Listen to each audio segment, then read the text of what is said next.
I hate it so much. I hate it so much. Ah!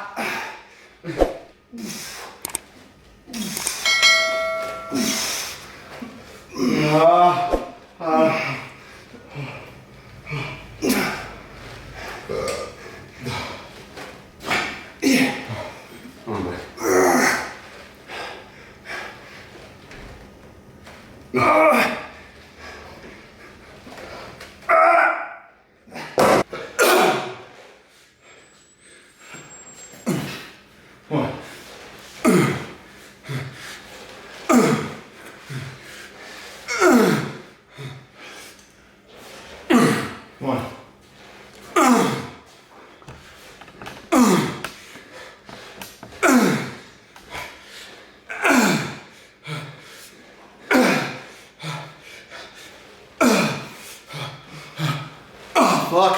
Come on. Let's go. Come on. Couple more, couple more.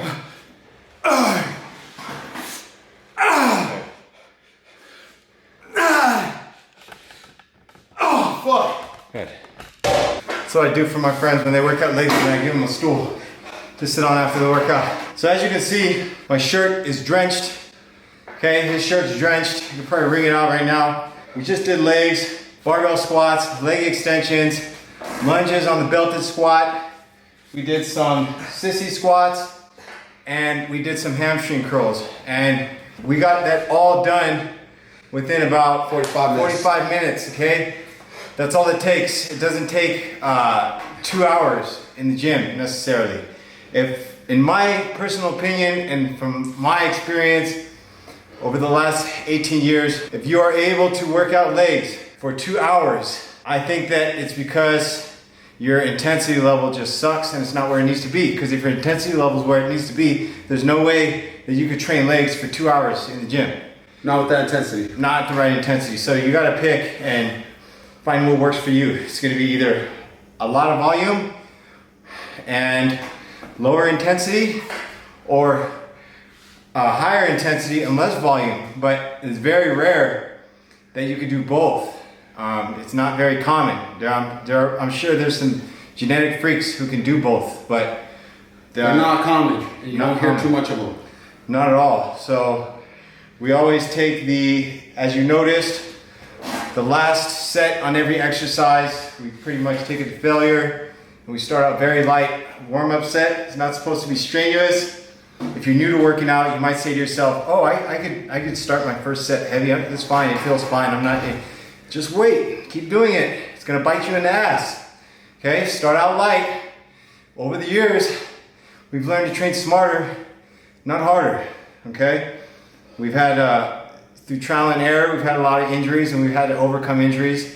Jason has had his fair share of injuries, I'm sure. I've had mine. As you can see, the scar right here, I ruptured my pec tendon completely detached from the bone. So it's no joke when it comes to warming up and stretching and just not training with your ego. You learn to train harder, not smarter. If you keep going heavy year after year after year after year, eventually that's gonna come, it's just too risky. So I am able to maintain a good balanced physique and put on size without going heavy. I used to go heavy until I tore my pec.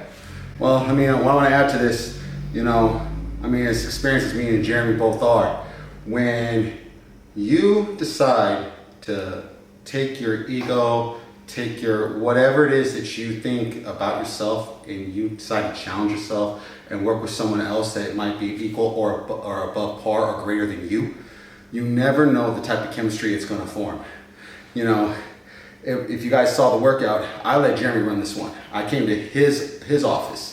If this was, Iron House, then it would be under, of course, me. But, I'm a student always, and I want to learn something different and find different approaches, because I'll be honest, as experienced as we are, things get stale quick, and you have to have somebody there in the forefront with another pair of eyes just to cultivate you in another method. So, I have no problem humbling myself and working with this guy. And, and if you saw in the video, there was one set, just one exercise, I kind of twisted a little bit. So it's kind of like my little version, like, okay, you're going to get me through this entire workout, but I'm at least going to throw one monkey wrench in it. Yeah, he got me on those extensions. There's not only one way. I'm not saying my way is the right way and and his way is the wrong way. I have my ways, my methods, he has his ways. There's not just one way. There's multiple ways to get from point A to point B. There's more than one way. There's not just one way. We're all trying to get there. You got to find what works for you, and always stay learning and be open to new ideas. And if it doesn't work for you, then throw it out. If it works for you, then keep it. That's it. Not all workouts are going to work the same. As you guys see here, you know, it may be his place of business and his home front, but you know, it's not like a full size, you know, gym. So he utilizes a lot of different tools and techniques with what he's got. So you'd be surprised what you can perform or even make out of a place like this. So don't think that you have to be in one of the most. It's not about how pretty the facility is, it's how beneficial the equipment is. And I'm going to tell you that, guys, first and foremost. Stop looking for pretty. Stop looking for what's comfortable. Get out of comfortable and go where it's not comfortable. There's 10 different ways to use one piece of equipment, always. So you got to be creative, and that's how you hit the muscle from different angles. Remember that. It's an angle game, but guys, it's not a weight game. It's not a how many reps can I do game. It's all about the angles. That's right. So, thanks for watching, guys. Make sure you subscribe to this channel. That's right. And hit that like button down below. Comment, leave all your questions in the comment section. I'll be more than happy to answer your question. And Jason stops by on the page from time to time. He will answer your questions as well. Exactly.